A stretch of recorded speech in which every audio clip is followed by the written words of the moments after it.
Have you ever held this book, its pages thin as whispers, and felt like an outsider? You read the words, stories of saints and prophets, of miracles and multitudes, and a quiet disconnect settles in. You hear the sermons, the soaring hymns, and you feel a pang of something you can only describe as unholy, as if you're standing on the outside of a great, glowing cathedral, peering in through a stained glass window, but the images are distorted, the language foreign. You're not righteous enough, not faithful enough. The stories are about them, the giants of faith, not you. But what if you were wrong? What if this book, this ancient collection of stories and poems and letters, isn't a history of perfect people? What if it's a mirror? Look closer, past the grand pronouncements and the epic battles. See the doubt, the fear, the jealousy and the regret. See the shepherd boy who was too small, the fisherman who was too impulsive,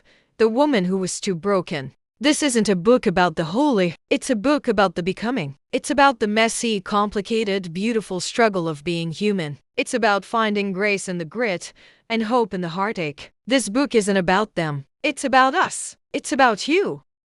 Hey everyone, can I just be real with you for a minute? I want to confess something that I've actually been kind of embarrassed about for a long time. It's about reading the Bible. You know that feeling, right? New year, new resolution, a fresh start. You grab your Bible, maybe a new journal and some colorful pens. You're ready. You're going to do it this time. You're going to read the whole thing, cover to cover. And it starts off great. Genesis is amazing.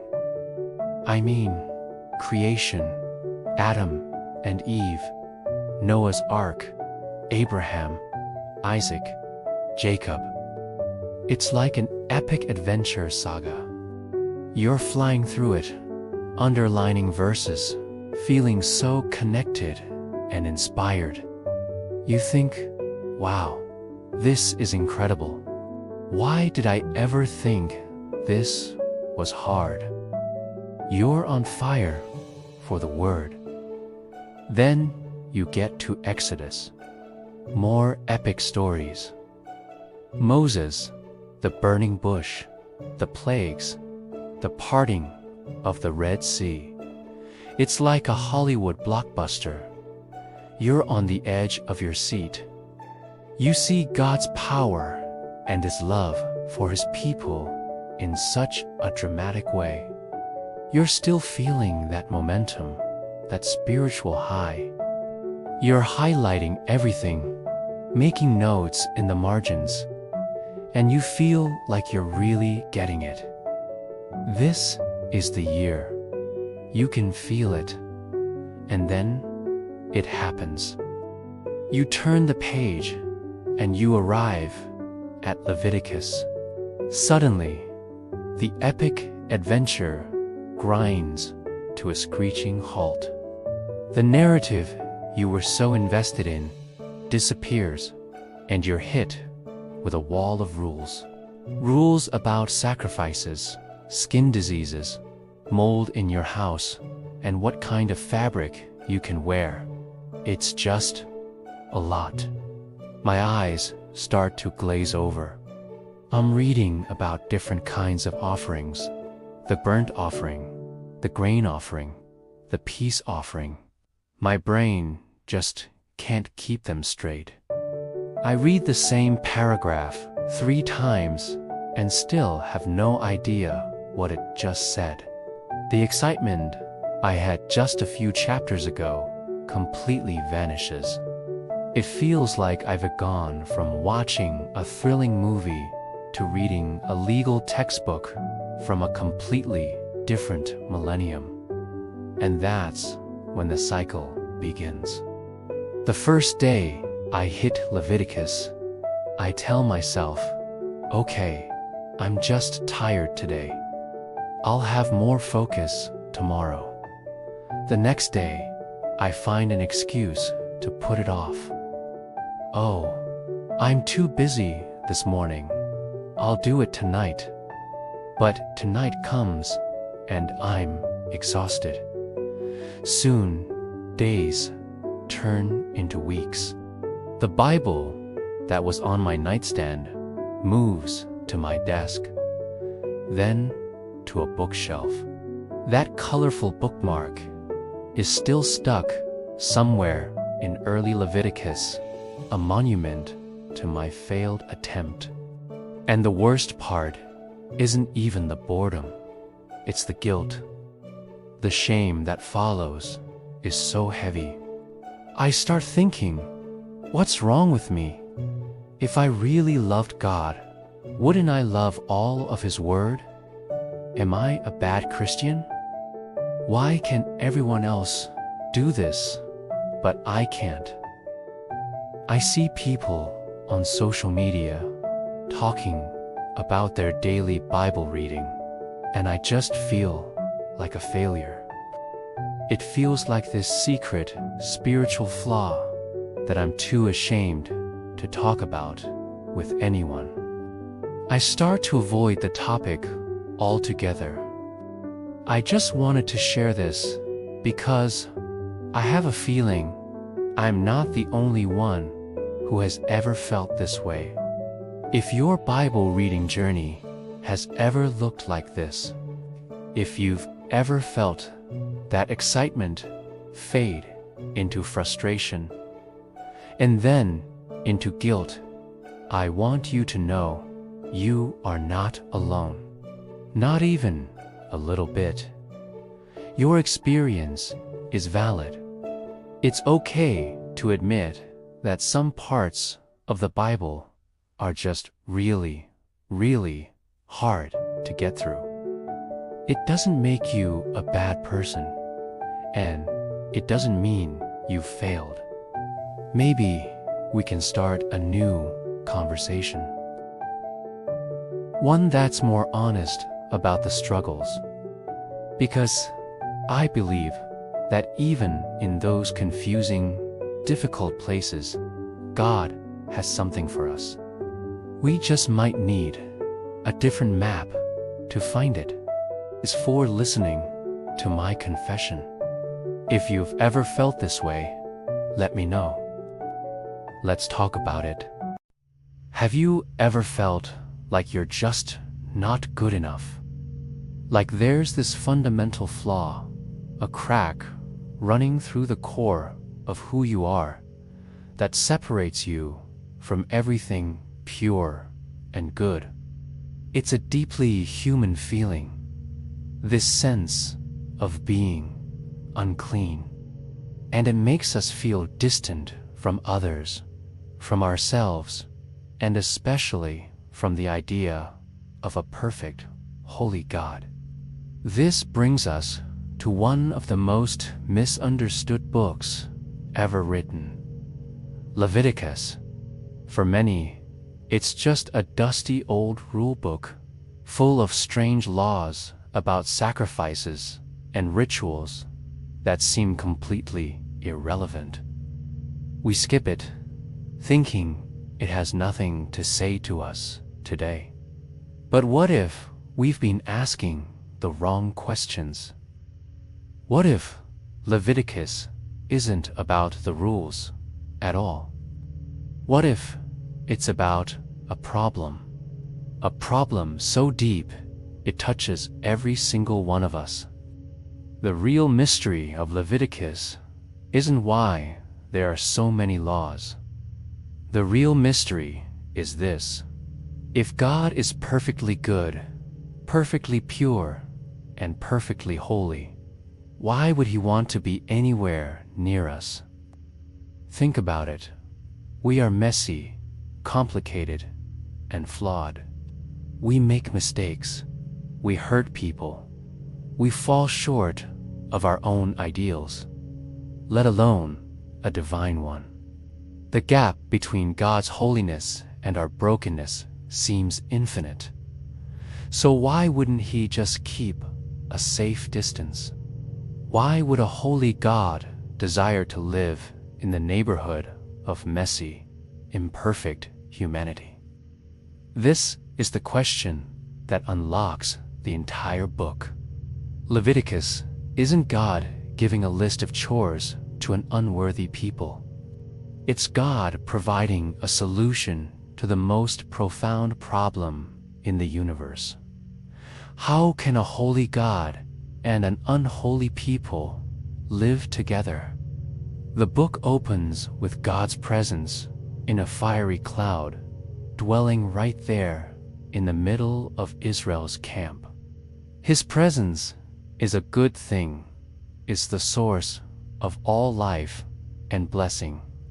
But it's also intensely dangerous. His pure, raw holiness is like the sun.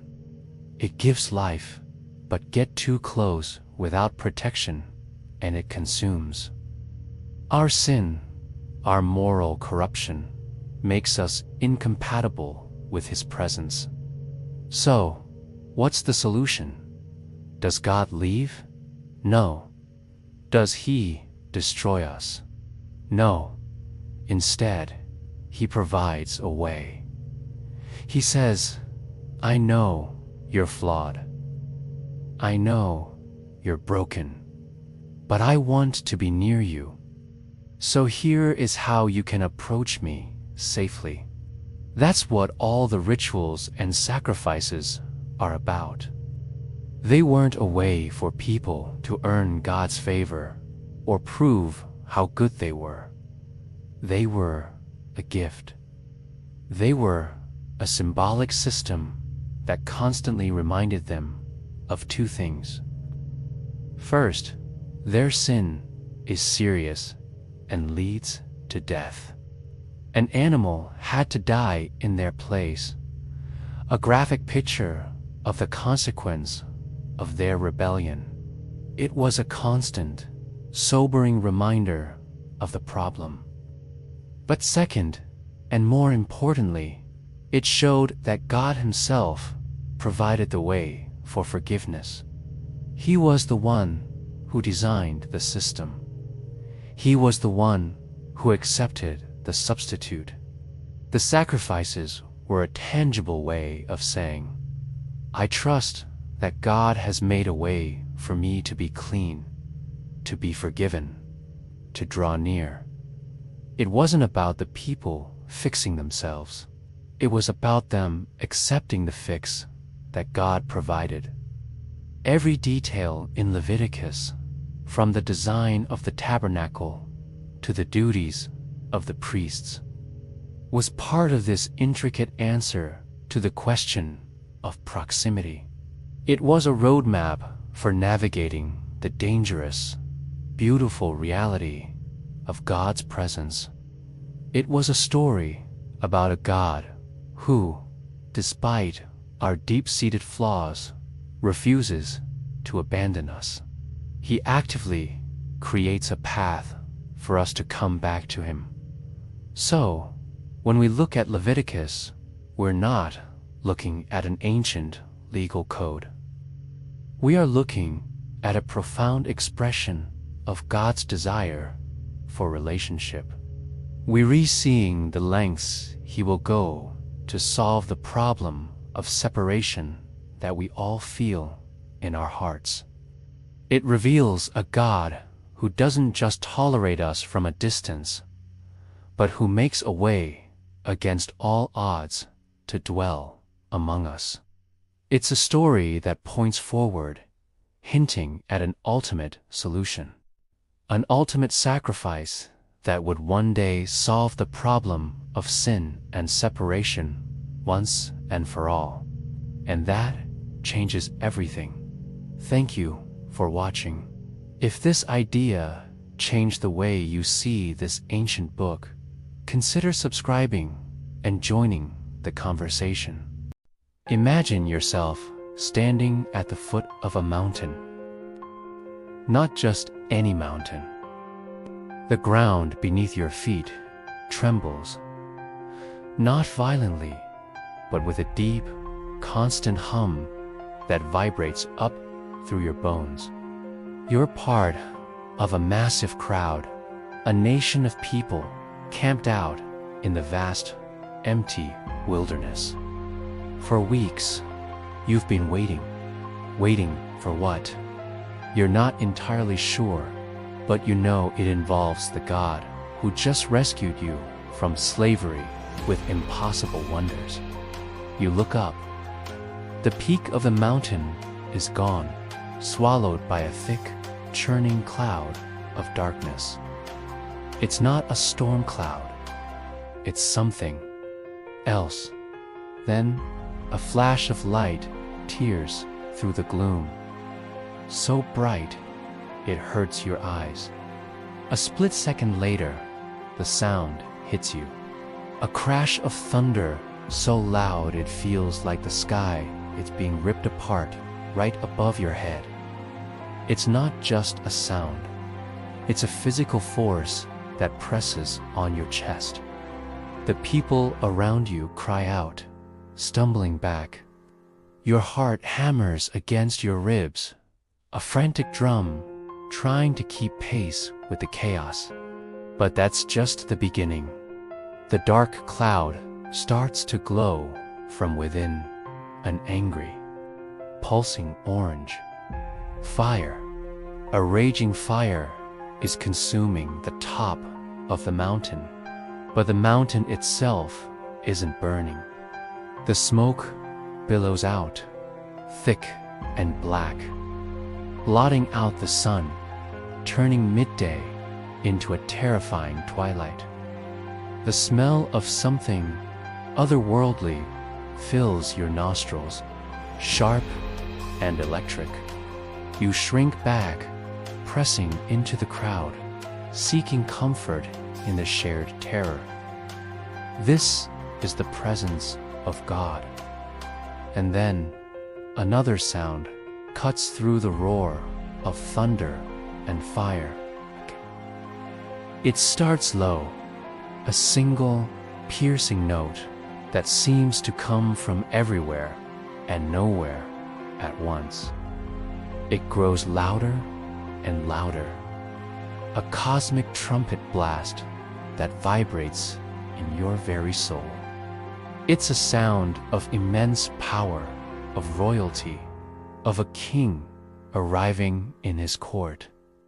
Every instinct screams at you to run, to hide, to get as far away from this terrifying, holy power as you possibly can.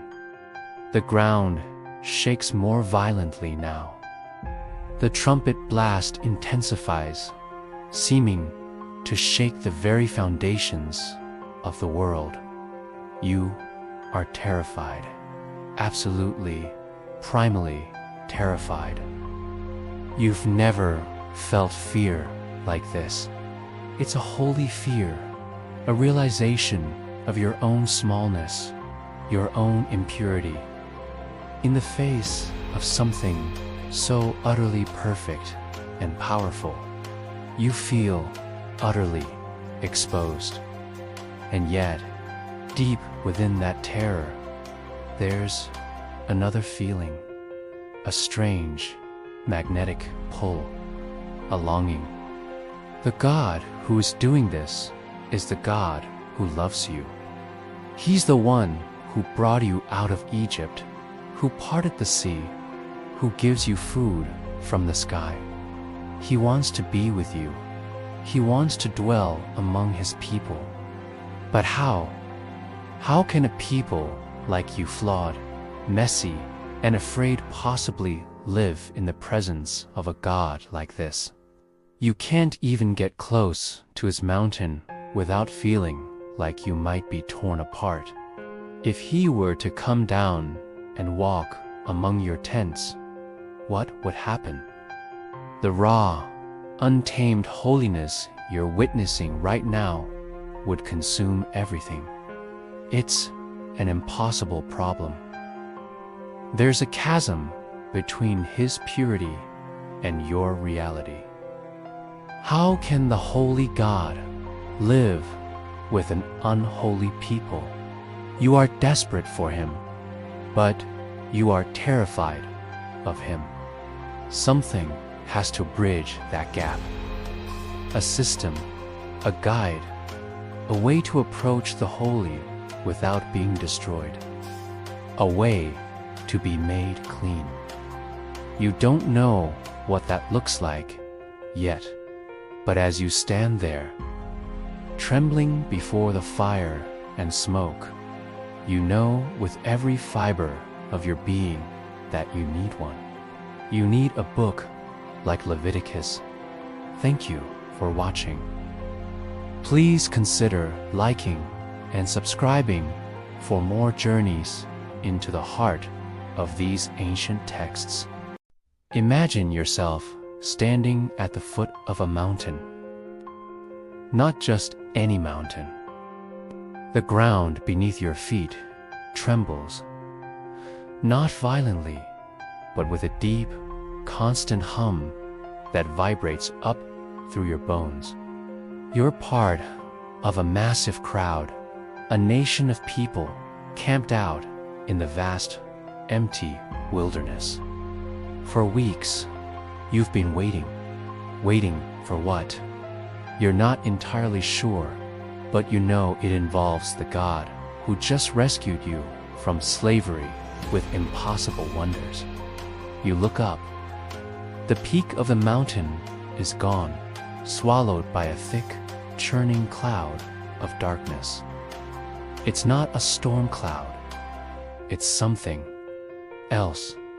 Then, a flash of light tears through the gloom. So bright, it hurts your eyes. A split second later, the sound hits you. A crash of thunder so loud it feels like the sky is being ripped apart right above your head. It's not just a sound. It's a physical force that presses on your chest. The people around you cry out, stumbling back. Your heart hammers against your ribs, a frantic drum trying to keep pace with the chaos. But that's just the beginning. The dark cloud starts to glow from within, an angry, pulsing orange. Fire, a raging fire, is consuming the top of the mountain, but the mountain itself isn't burning. The smoke billows out, thick and black, blotting out the sun, turning midday into a terrifying twilight. The smell of something otherworldly fills your nostrils, sharp and electric.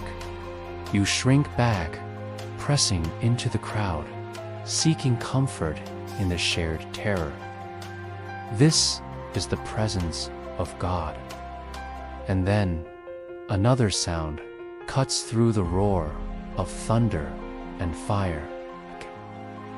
It starts low, a single, piercing note that seems to come from everywhere and nowhere at once. It grows louder and louder, a cosmic trumpet blast that vibrates in your very soul. It's a sound of immense power, of royalty, of a king arriving in his court. Every instinct screams at you to run, to hide, to get as far away from this terrifying, holy power as you possibly can. The ground shakes more violently now. The trumpet blast intensifies, seeming to shake the very foundations of the world. You are terrified, absolutely, primally terrified. You've never felt fear like this. It's a holy fear, a realization of your own smallness, your own impurity. In the face of something so utterly perfect and powerful, you feel utterly exposed. And yet, deep within that terror, there's another feeling, a strange, magnetic pull, a longing. The God who is doing this is the God who loves you. He's the one who brought you out of Egypt, who parted the sea, who gives you food from the sky. He wants to be with you. He wants to dwell among his people. But how? How can a people like you, flawed, messy, and afraid, possibly live in the presence of a God like this? You can't even get close to his mountain without feeling like you might be torn apart. If he were to come down and walk among your tents, what would happen? The raw, untamed holiness you're witnessing right now would consume everything. It's an impossible problem. There's a chasm between his purity and your reality. How can the holy God live with an unholy people? You are desperate for him, but you are terrified of him. Something has to bridge that gap. A system, a guide, a way to approach the holy without being destroyed. A way to be made clean. You don't know what that looks like yet, but as you stand there, trembling before the fire and smoke, you know with every fiber of your being that you need one. You need a book like Leviticus. Thank you for watching. If this story stirred something in you, please consider liking and subscribing for more journeys into the heart of these ancient texts. The Book of Leviticus. For many, it's a dusty collection of ancient laws filled with rituals that seem distant, even strange. We read about sacrifices, offerings, and a system that feels a world away from our own. But what if we've been looking at it all wrong? What if Leviticus isn't just about them back then? What if it's about us right now? We all know the feeling. That knot in your stomach when you said something you can't take back.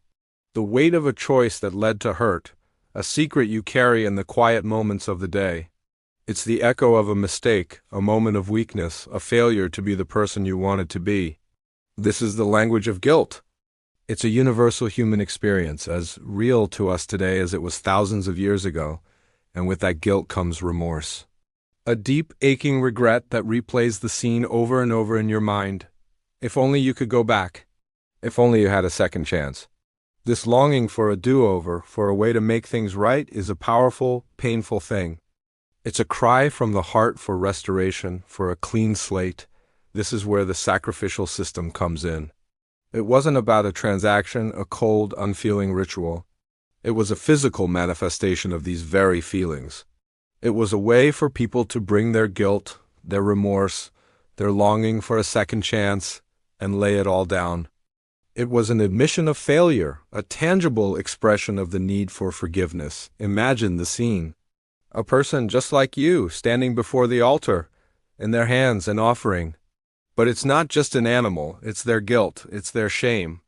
It's their desperate plea for a new beginning. As the smoke rises, it carries with it the weight of their burden, a visible symbol of their desire to be made whole again. This is the heart of Leviticus. It's a book that understands the human condition. It acknowledges our brokenness, our tendency to stray, our deep-seated need for grace. It provides a path, a process, a way to navigate the messy reality of our own imperfections. So the next time you feel that familiar pang of guilt, that heavy cloak of remorse, remember Leviticus. It's not a story about an ancient ritual. It's a story about you. It's a story about me. It's a story about the enduring human quest for a second chance, and the profound hope that even when we fall, there is always a way back. The limitations of the Levitical law: the law reveals sin but cannot cure it. The more people try to keep the law, the more they realize their own imperfections. Emotional climax: the law is not meant to eliminate people, but to lead them to the need for a redeemer. This suggests a transition from Leviticus to the larger message of the Bible. Leviticus is not a story of human exclusion, but a story of a holy God who still desires to be near his people. The laws, the sacrifices, the purity are all foreshadows of a more complete solution in the future. It concludes with a healing message: you are not rejected because of your imperfections. You are invited to draw near, not because of your perfection, but because of grace. Leviticus connects to modern life. The fear of not being good enough, feelings of exclusion and judgment within family, religion, and society. He directly questions the viewer. If God has prepared a path for humanity to draw near to Him, what keeps you standing aloof? He concludes with a moment of reflection without preaching or rigid conclusions. Recall that Leviticus was not written for perfect people, but for those who are afraid, lost, and long to be near God but don't know how. Emphasize your feeling of unworthiness is not the end but the beginning of your journey of faith. Conclude with a gentle invitation. Stay, reflect, and take another step. No further explanation of rules, no lengthy quotations, just stating a very human truth. There are things in life we avoid reading, hearing, and confronting, just as many people avoid Leviticus. Direct connection. What makes Leviticus difficult to read is also what makes it difficult for us to confront ourselves. Concluding with a slow, short statement, easily cut short. If today viewers feel lighter, less afraid, and less excluded when thinking about God, then Leviticus has fulfilled its role. It doesn't call for major changes, only for a very small step, daring to draw a little closer than before. It ends not with teaching, but with companionship. After years of bondage in Egypt, the children of Israel were finally set free. Led by the prophet Moses, they journeyed into the wilderness, a great multitude of men, women, and children, their hearts filled with hope for the promised land. But their freedom was short-lived. Back in his palace, Pharaoh's heart hardened. He regretted letting his workforce go and summoned his army. They are entangled in the land. The wilderness has shut them in, he declared, and with 600 of his best chariots he pursued the Israelites. The Israelites had camped by the Red Sea when the sound of thundering hooves and the glint of bronze armor appeared on the horizon. Fear gripped their hearts as they saw the Egyptian army approaching. Trapped between the sea and their former masters, they cried out to Moses, "Was it because there were no graves in Egypt that you brought us to the desert to die?" But Moses stood firm, his faith unwavering. "Do not be afraid," he told them. "Stand firm and you will see the deliverance the Lord will bring you today. The Egyptians you see today you will never see again. The Lord will fight for you. You need only to be still." Then the Lord said to Moses, "Raise your staff and stretch out your hand over the sea to divide the water so that the Israelites can go through. The sea on dry ground." As Moses stretched out his hand, a pillar of cloud moved from before them and stood behind, separating the camp of Israel from the camp of the Egyptians. All through that night the Lord drove the sea back with a strong east wind and turned it into dry land. The waters were divided, and a path was cleared through the heart of the sea, with a wall of water on their right and on their left. Under the cover of darkness, the Israelites marched forward on the dry seabed, the towering walls of water a testament to the miracle unfolding. As dawn approached, the entire nation had begun its passage. Seeing their escape, the Egyptian army charged into the sea in pursuit. Chariots and horsemen followed the path between the waters, confident in their might. But their pursuit was in vain. Once the last Israelite had set foot on the opposite shore, the Lord said to Moses, "Stretch out your hand over the sea so that the waters may flow back over the Egyptians and their chariots and horsemen." Moses obeyed. As the morning light broke, the sea returned to its full depth. The walls of water collapsed upon the Egyptian army. Chariots were overturned, soldiers were swept away, and the mighty force of Pharaoh was consumed by the churning waves. Not one of them survived. When the Israelites saw the great power the Lord had displayed against the Egyptians, they feared the Lord and put their trust in Him and in His servant Moses. Their journey to the Promised Land could now truly begin. This channel isn't for those who already have all the answers, but for those who are still struggling, with faith, with the Bible, with themselves. Affirming identity. There is no judgment here, no rush to believe, only a journey together. Concluding with a declaration.